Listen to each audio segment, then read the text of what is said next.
Alors, la semaine dernière, on a vu le chapitre 12 et 13, vous vous rappelez, de l'Exode. Et on s'est posé notamment une question importante, de celle, notamment comment nous voyons Dieu. Comment est-ce que nous voyons Dieu dans nos vies? Est-ce que on le voit comme un père fouettard avec tout un tas de choses qu'il nous demande de faire et de respecter?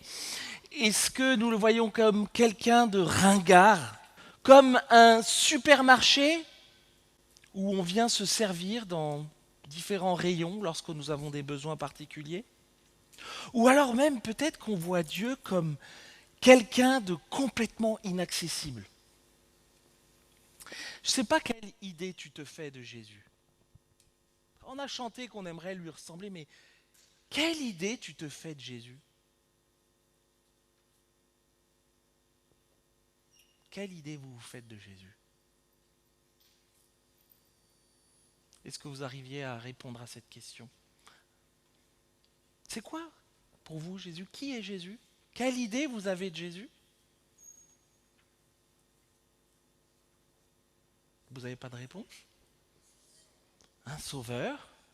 Ouais. Quoi d'autre? Un Seigneur? Le Seigneur, merci Thierry. Rédempteur? Créateur? Ok. Un Père? Fils de Dieu? Bon berger? Ouais, ben, vous voyez, on met quand même la barre vachement haute. Hein.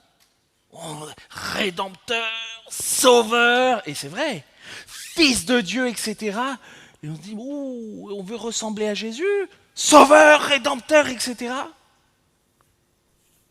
Finalement, parfois, on oublie aussi une autre réalité. Jésus, oui, bien sûr, est le Fils de Dieu, mais il est aussi Fils d'homme. Ce matin, je vous propose qu'on fasse une petite parenthèse dans notre série sur l'Exode, pour aborder cette question-là justement. Jésus, Fils d'homme et Fils de Dieu. Parce que ça fait tout drôle de se dire que Jésus, lorsqu'il a grandi, il avait aussi mal aux dents lorsque ses dents ont poussé. Notre Sauveur, Fils de Dieu, Rédempteur, tous ces termes qu'on a dit, a eu mal aux dents lorsque ses dents ont poussé. C'est dur de s'imaginer que Jésus a dû apprendre à marcher. C'est dur de s'imaginer que Jésus a dû être fatigué, comme chacun d'entre nous. C'est dur de s'imaginer qu'il a dû écouter ses parents et les suivre sur le chemin. Que Jésus a eu faim et soif comme nous. Que Jésus a souffert. Que Jésus a connu la tristesse. Il a même pleuré lorsque son ami Lazare est mort. Mais l'évangile de Luc nous rappelle une vérité importante. Celle que Jésus, en tant que fils d'homme, a vécu toute notre humanité. Oui, c'est vrai, humanité qu'il a menée jusqu'à la mort. Mais il nous rappelle également une autre réalité, c'est qu'en tant que fils de Dieu, Jésus est resté saint et qu'il a vaincu la mort.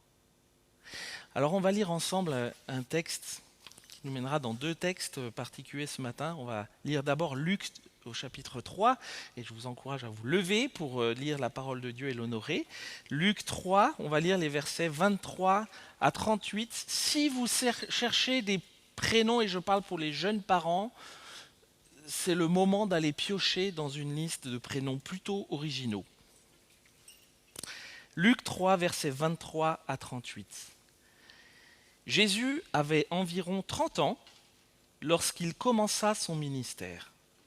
Il était, comme on le pensait, fils de Joseph, fils d'Élie, fils de Mathat, fils de Lévi, fils de Melchi, fils de Yanaï, fils de Joseph, fils de Mattathias, fils d'Amos, fils de Naoum, fils d'Esli, fils de Nagai, fils de fils de Mattathias, fils de Semaïn, fils de Yoshef, fils de Yoda, fils de Johanan, fils de Reza, fils de Zorobabel, fils de Shealtiel, fils de Néri, fils de Melki, fils d'Adi, fils de Kosam, fils d'Elmadam, fils d'Er, fils de Jésus, fils d'Eliezer, fils de Yorim, fils de Matat, fils de Lévi, fils de Siméon, fils de Juda, fils de Joseph, fils de Yonam, fils d'Eliakim, fils de Méléa, fils de Ména, fils de Matata,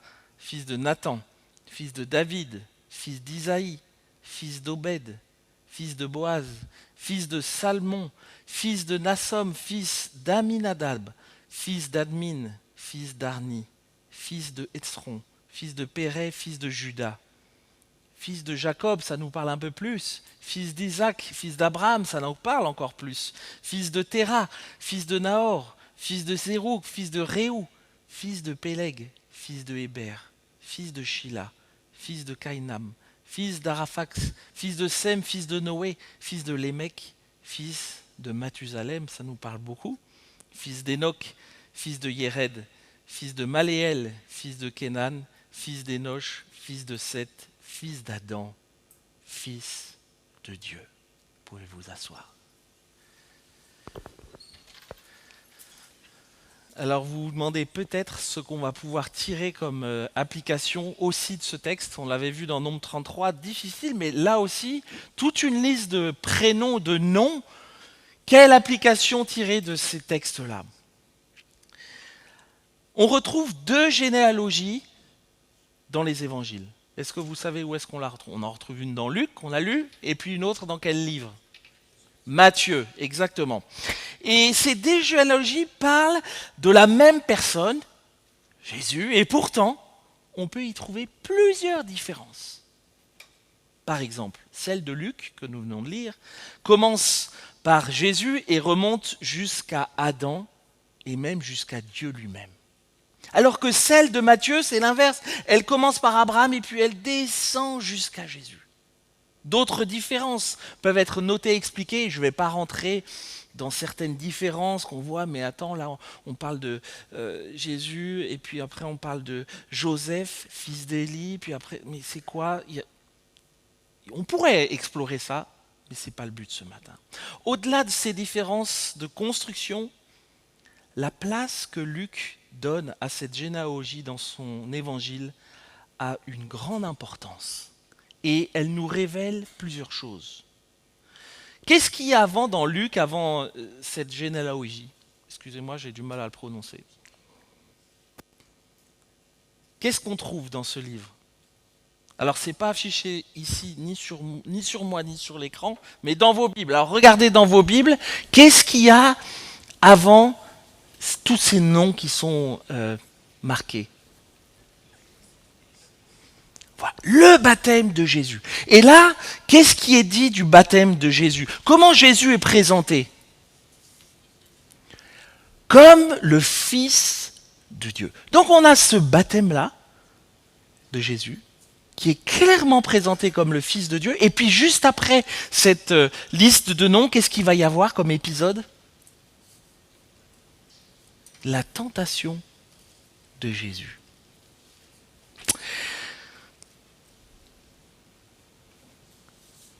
Deuxième remarque. Cette généalogie nous apprend que Jésus fait partie d'une famille humaine. Jésus est le Fils de Dieu, mais il est également fils d'homme. Et vous avez vu la liste qui est derrière.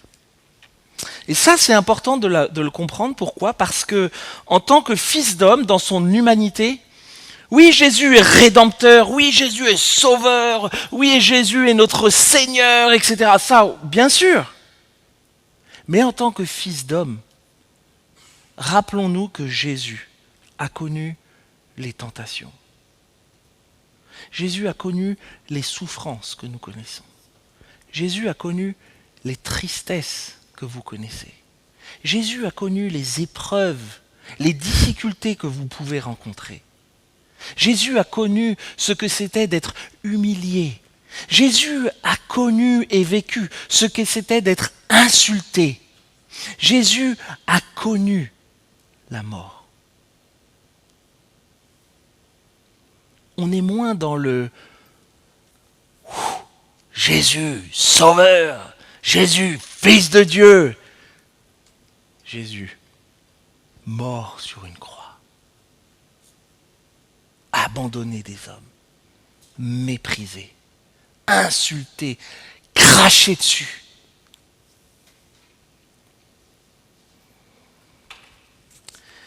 Jésus a connu toutes les souffrances que nous pouvons connaître en tant que fils d'homme.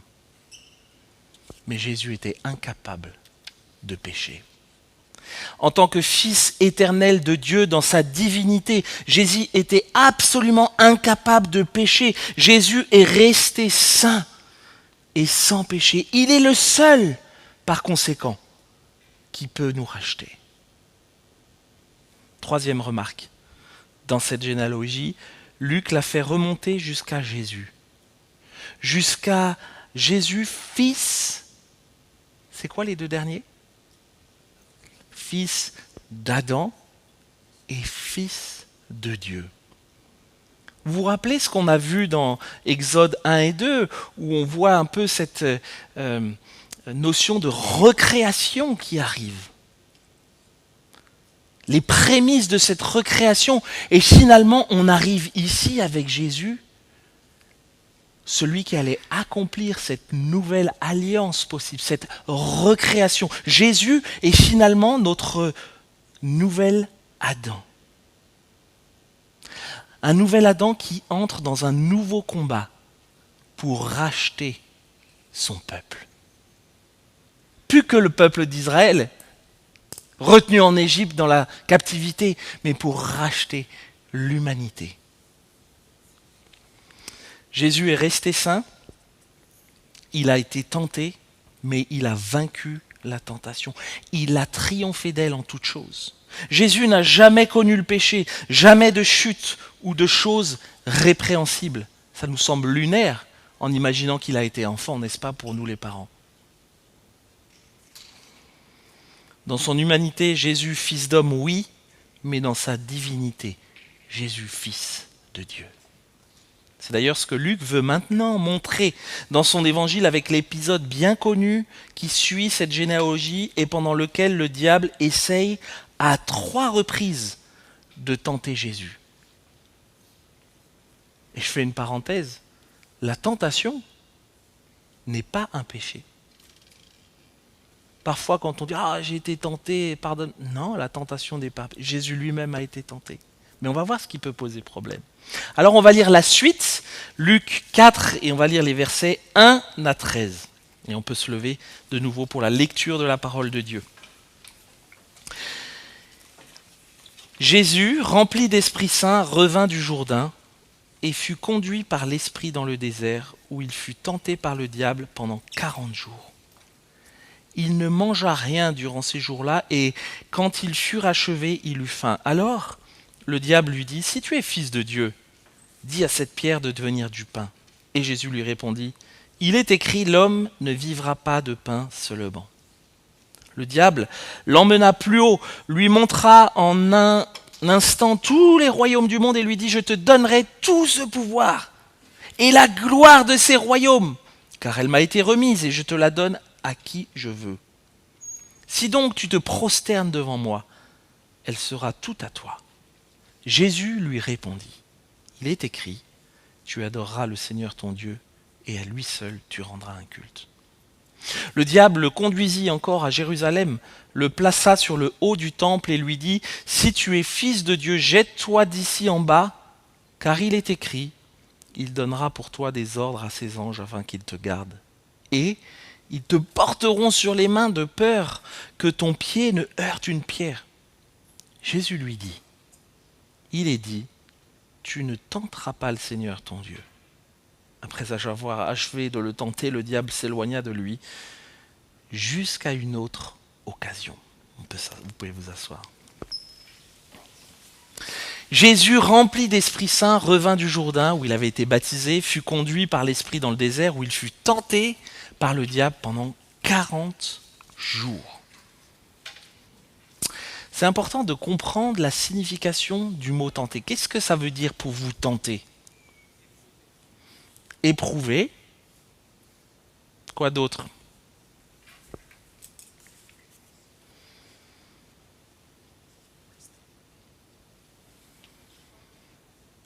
Un choix à faire, oui. Attirer, oui. En fait, il y a deux sens dans le mot éprouver, tenter. On l'a vu, Jérôme, tu as dit éprouver, c'est juste. C'est une des significations possibles du mot tenter, dans le sens de éprouver, de mise à l'épreuve, qui muscle notre foi. Et c'est d'ailleurs tout le sens de ce que Paul veut dire aux Corinthiens lorsqu'il dit qu'il ne permettra pas que vous soyez tentés au-delà de vos forces. C'est-à-dire que Dieu ne permettra pas que nous soyons éprouvés au-delà de nos forces. Et puis, il y a une autre signification du verbe tenter qui est une mise à l'épreuve mais malsaine. C'est l'envie de corrompre, l'envie d'inciter au mal. Deux choses, deux significations différentes. Mais dans ce texte-là, la signification du mot tenter est bien de vouloir corrompre et inciter au mal. Et Satan va vouloir corrompre et inciter au mal Jésus à 3 reprises différentes. Et on va regarder un peu ces différentes tentations. La première tentation, première tentative de corruption de la part de Satan vis-à-vis de Jésus. Jésus jeûne dans le désert, donc il a chaud, il a certainement soif. Et au bout de 40 jours, il eut faim. C'est juste un peu normal. Une journée sans manger, on a déjà du mal. 40 jours, ça risque d'être assez compliqué. Et là, Satan va lui dire, si tu es fils de Dieu, si tu es fils de Dieu, dis à cette pierre-là de devenir du pain. Et Jésus lui répondit, l'homme ne vivra pas de pain seulement. C'est évident, au bout de 40 jours, sans manger, Jésus a faim. Jésus doit se trouver dans une détresse physique, mais aussi certainement émotionnelle. Je discute des fois avec des personnes qui me disent que s'ils ne mangent pas pendant une journée, qu'ils se privent d'un repas, ça commence à jouer sur leurs émotions, ça commence à jouer sur leur caractère, et parfois ils peuvent être même un peu insupportables, et il faut qu'ils mangent. 40 jours sans manger, sans boire. Ça doit être dur pour Jésus. Et remarquez ici la tactique de Satan. Il ne va pas du tout remettre en question la divinité de Jésus. Est-ce qu'il dit à Jésus, Jésus, fils d'homme? Comment il s'adresse à Jésus? Si tu es le Fils de Dieu. Il s'adresse à Jésus de cette façon-là, et en lui demandant cela, Satan veut corrompre Jésus en le poussant à user de son pouvoir de Fils de Dieu pour transformer une pierre en pain. La tentation de Satan ici peut paraître innocente. Manger finalement n'a rien de mauvais en soi. Jésus lui-même nourrira des foules entières avec seulement 5 pains et 2 poissons. Il multipliera des pains et il le fera. Mais Jésus connaît les réelles intentions de Satan. Il sait pertinemment qu'il veut le détourner de la mission pour laquelle Dieu, son Père, l'a envoyé. Il veut détruire la confiance de Jésus pour Dieu, son Père, qui veille sur lui et prend soin de lui, y compris dans ce désert, pendant ces 40 jours où Jésus ne mange pas. Aucun de nous n'a jamais été tenté de transformer des pierres en pain. C'est l'eau en vin et des pierres en pain. Enfin, dans les deux cas, de toute façon, je pense qu'aucun d'entre nous n'y arriverait.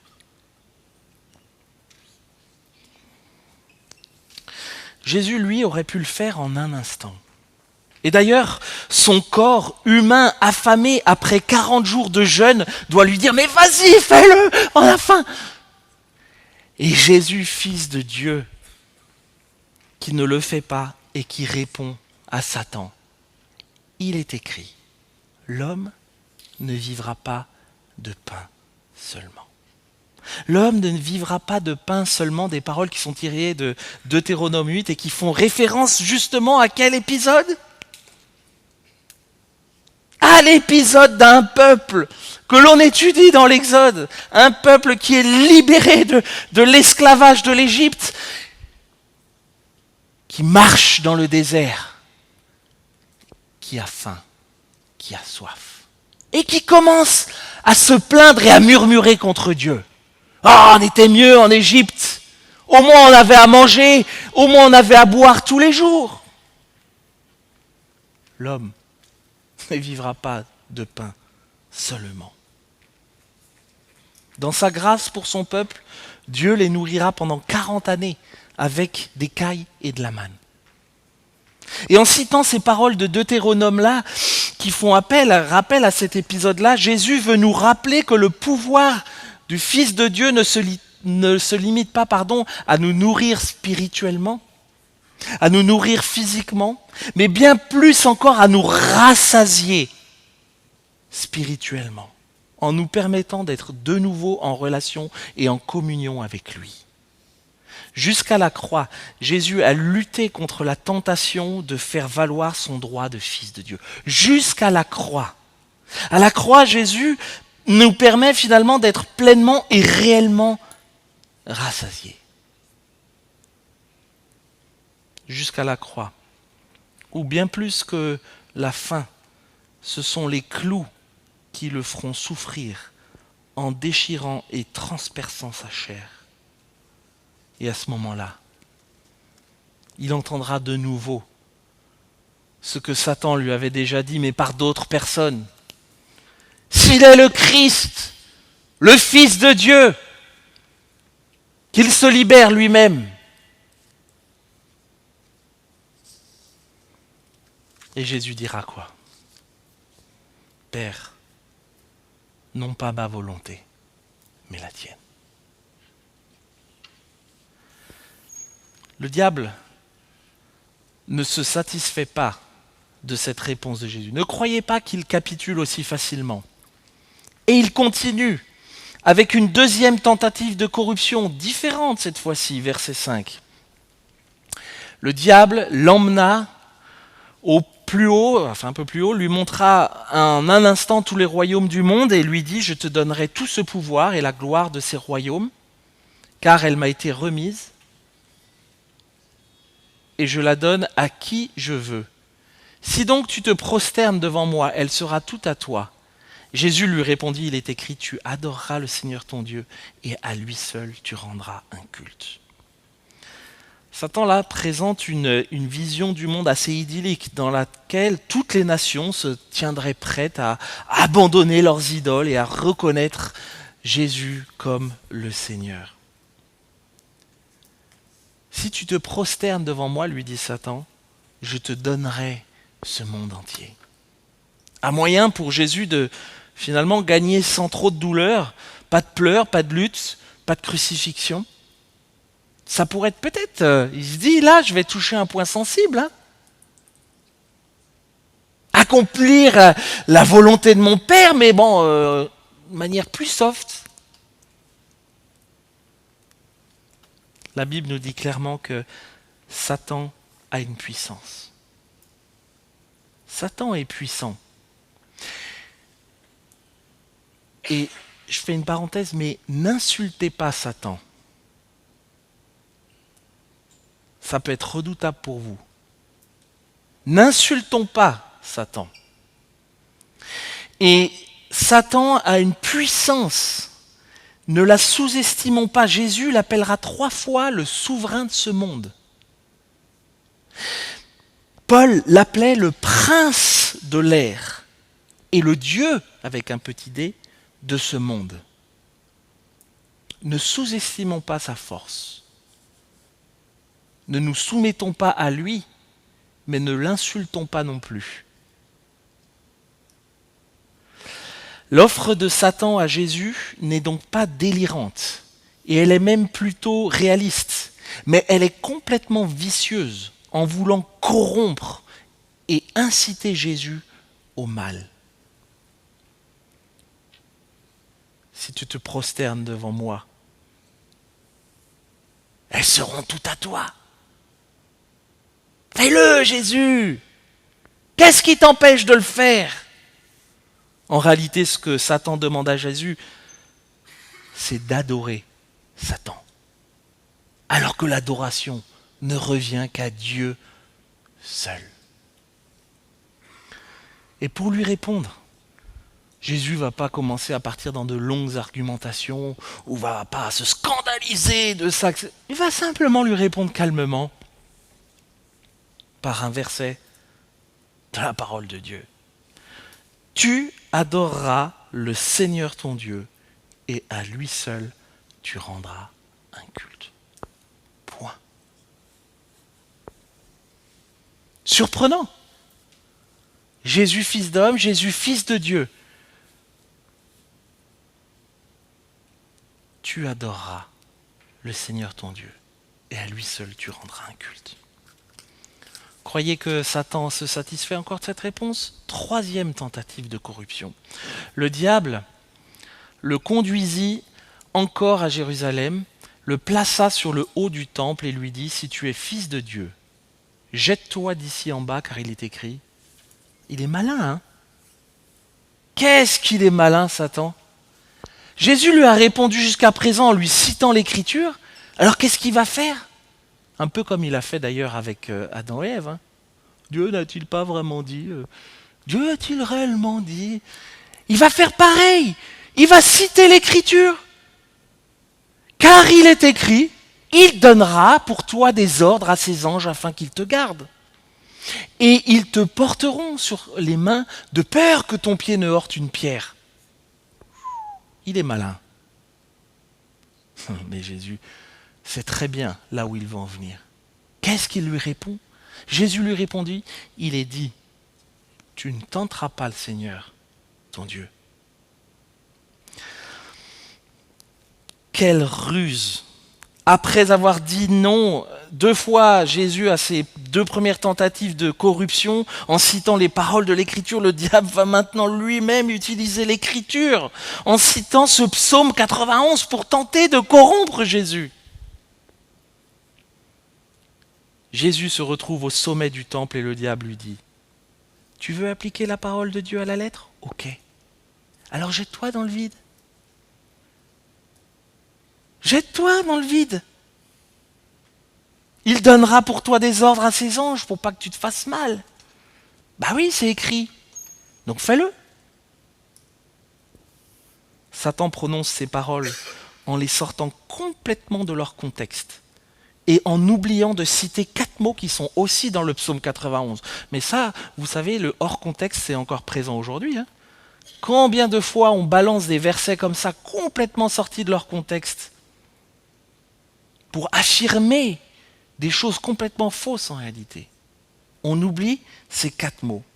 Il donnera pour toi des ordres à ses anges. Et la suite, c'est quoi? Afin qu'ils te gardent dans toutes ses voies. Ah, c'est déjà différent. Afin qu'il te garde dans toutes ses voies. Le « dans toutes tes voies » ne fait pas référence à ceux qui sortent des voies de Dieu, mais à ceux qui trouvent et qui gardent leur refuge en l'Éternel.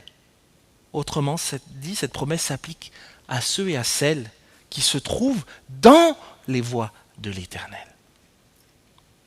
Une nouvelle fois, Jésus suit une logique imparable.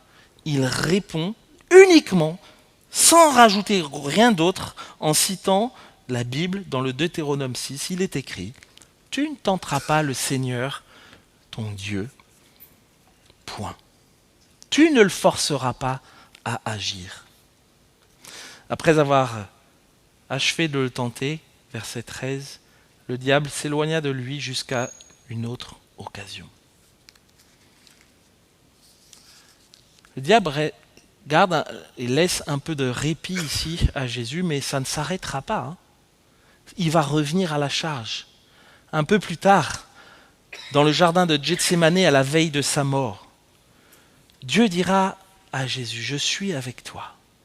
Je vais te soutenir au travers de cela. Je vais t'accueillir dans la gloire de ma présence. Mais le diable va essayer de dire à Jésus, n'y va pas. Abandonne, ça va être trop dur. N'y va pas. Jésus, fils de Dieu, mais aussi fils d'homme, a connu la tentation et les épreuves. Oui, notre Rédempteur. Oui, notre Sauveur. Mais il a connu ce que nous vivons aujourd'hui en restant saints. Il a connu toutes ces choses qui nous font mal aujourd'hui. Toutes ces choses qui nous pèsent. Ne pensons pas qu'il soit éloigné de toutes ces réalités-là. Il les a connues. Encore mieux que ce que nous les connaissons aujourd'hui. Jésus n'est absolument pas déconnecté de nos réalités. Pas du tout. Mais bien aimés, n'oublions pas que dans son humanité, Jésus connaît toutes nos épreuves. Il les a toutes supportées. Mais dans sa divinité, il les a toutes vaincues. Comment est-ce que Satan vient utiliser nos faiblesses, nos doutes, notre nature pécheresse pour appuyer là où ça fait mal, en voulant nous corrompre et nous inciter au mal? Parce que c'est ce qu'il fait encore aujourd'hui avec nous. En fait, pour comprendre comment le diable nous trompe, j'aime l'image qu'un ami donne lorsqu'il explique cela. En fait, on pense souvent que le diable envoie des choses.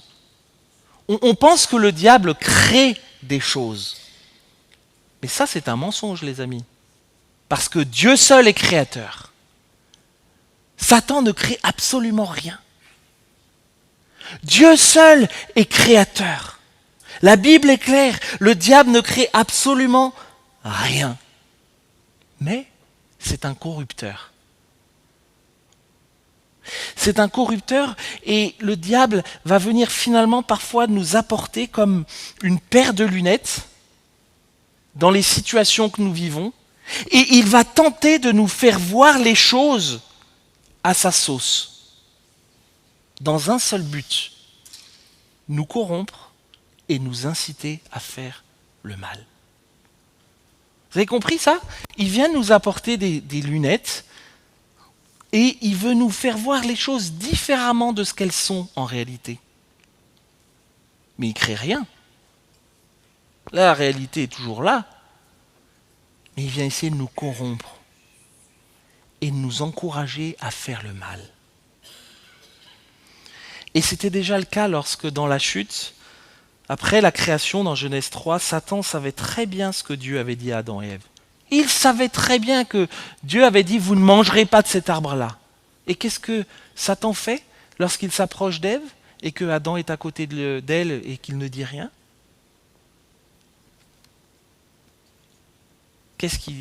Comment il s'adresse à Ève?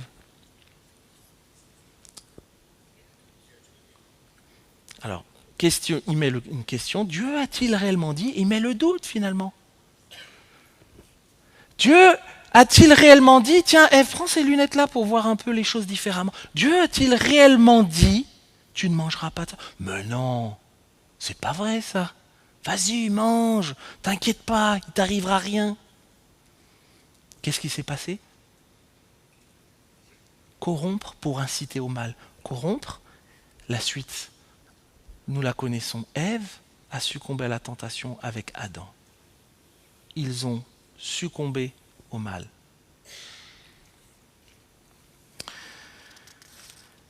Qu'est-ce qui se passe à ce moment-là? C'est comme si le diable mettait sur les yeux d'Adam et Ève des lunettes différentes qui les encouragent à la corruption et au mal. Et là, on le voit, ça a marché. Et nous en vivons encore tous les conséquences aujourd'hui. L'homme et la femme ont préféré choisir leur propre chemin plutôt que de cultiver la confiance en Dieu. Et aujourd'hui, Satan utilise encore la même méthode dans nos vies. Dans tout ce que tu peux vivre d'épreuves de la vie, il veut te donner des lunettes différentes qui t'encouragent à la corruption Il veut te donner des lunettes différentes qui t'encouragent à lâcher Dieu et qui t'encouragent au mal. Pire, il veut nous maintenir dans la tristesse. Pire, il veut nous maintenir dans la solitude et la culpabilité que le péché cultive dans nos vies. Parfois la solitude, vous savez quoi, ces lunettes-là, elles ont la capacité, lorsque Satan nous met certaines de ces lunettes-là, de croire que dans cette salle, en fait, on est tout seul. Alors qu'il y a tous ces frères et sœurs qui sont là pour nous aider, pour nous encourager, pour nous soutenir, pour prier ensemble les uns pour les autres. Mais avec ces lunettes qu'il nous met, on croit qu'on est tout seul. Mensonge. Alors, avec Paul, je terminerai par ces paroles. Au reste, fortifiez-vous dans le Seigneur, et par sa force toute puissante, revêtez-vous de toutes les armes de Dieu afin de pouvoir tenir ferme contre les ruses du diable. Car nous n'avons pas à lutter contre la chair et le sang, mais contre les dominations, contre les autorités, contre les princes de ce monde de ténèbres, contre les esprits méchants dans les lieux célestes. C'est pourquoi prenez toutes les armes de Dieu, afin de pouvoir résister dans le mauvais jour et tenir ferme après avoir tout surmonté. Tenez donc ferme, ayez à vos reins la vérité pour ceinture, revêtez la cuirasse de la justice, mettez pour chaussure à vos pieds le zèle que donne l'évangile de paix. Prenez par-dessus tout cela le bouclier de la foi, avec lequel vous pourrez éteindre tous les traits enflammés du malin. Prenez aussi le casque du salut et l'épée de l'esprit, qui est la parole de Dieu. Faites en tout temps par l'Esprit toutes sortes de prières et de supplications. Veillez à cela avec une entière persévérance et priez pour tous les saints. Voilà les recommandations de l'apôtre Paul pour nous encore aujourd'hui, dans les tentations auxquelles nous pouvons être exposés chaque jour. Alors on va prier et puis on va chanter ensemble ce dernier chant, Jésus, Prince de paix.